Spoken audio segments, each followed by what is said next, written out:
हिंदी में यूपीएससी की तैयारी से संबंधित प्रोग्राम्स को देखने के लिए सब्सक्राइब करें स्टडी IQIAS हिंदी।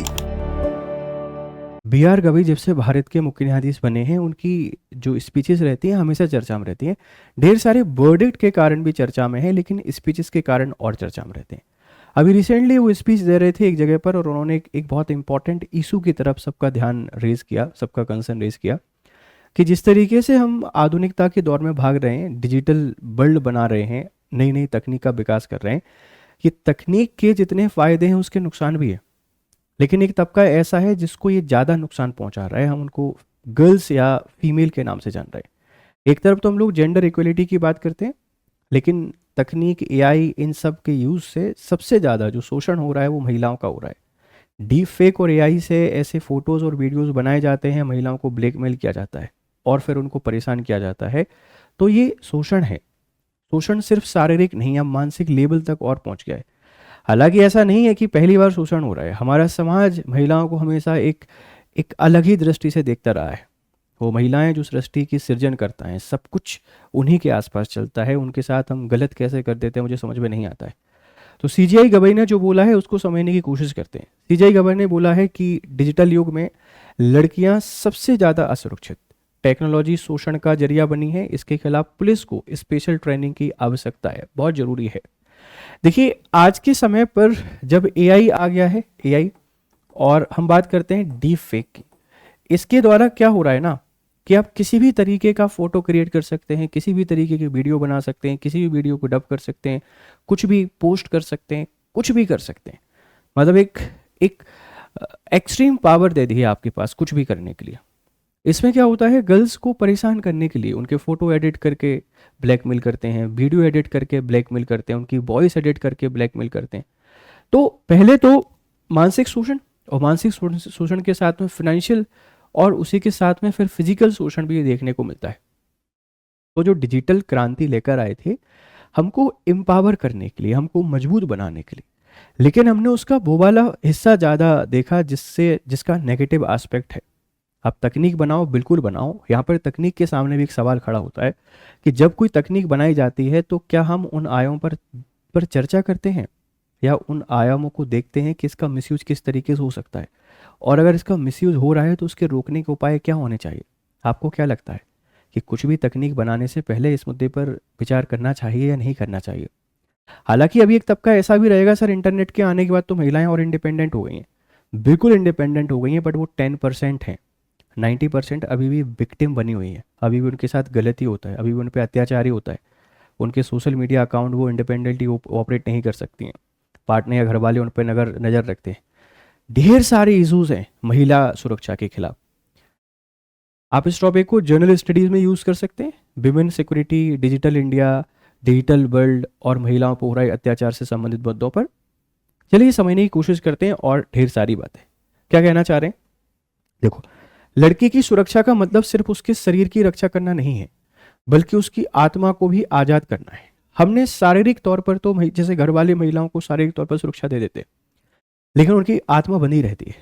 कहीं जाना चाहती है नहीं जा पाती, कुछ करना चाहती है नहीं कर पाती। क्यों? क्योंकि स्टेटस का सिंबल माना जाता है लड़कियों को, और कुछ करने की कोशिश करें तो कुछ गलत हो जाए तो उसका और मिसयूज करके, उसको गलत तरीके से प्रेजेंट करके, जैसे एक बच्ची का डीप फेक आपने बनाया और उसका आपने शोषण किया, ऐसी ढेर सारी जो बच्चियां हैं उनके साथ आपने गलत कर दिया। उनके पेरेंट्स अब वही उदाहरण दे कहते हैं उसने ऐसा कर दिया। जैसे हमारी सोसाइटी बड़ी खिलाफ है लव मैरिज के। एक लड़की अगर अपनी इच्छा से किसी से शादी कर ले तो 1000 लड़कियों के जीवन को तबाह कर देते उनके माँ बाप। उनकी पहली प्रायोरिटी शादी बन जाती है कि यार ये भी ऐसा ही कर लेगी। तो कितना मानसिक शोषण हम कर रहे हैं। शारीरिक शोषण खत्म नहीं कर पा रहे हैं, मानसिक शोषण और बढ़ गया है। तो कितनी चैलेंजिंग लाइफ बन चुकी है महिलाओं के लिए, आप कल्पना नहीं कर पा रहे हैं। और इस डिजिटल एज ने और ही चैलेंजिंग बना दिया है, जिसमें डीप फेक और AI हमको देखने को मिलते हैं। आर्टिकल 14, आर्टिकल 15, आर्टिकल 21 का डायरेक्टली हम लोग यहाँ पर वॉयलेशन कर रहे होते हैं, लेकिन फिर भी कोई इस पर ध्यान नहीं देता है।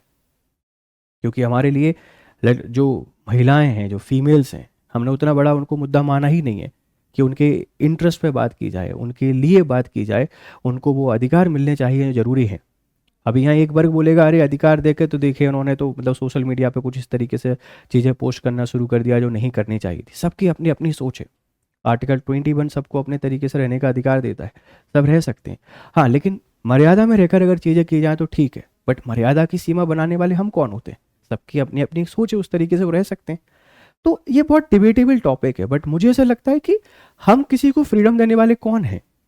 बनाने वाला ईश्वर है, चलाने वाला संविधान है, रहने देश सुरक्षा सरकार या फोर्सेस कर रहे हैं।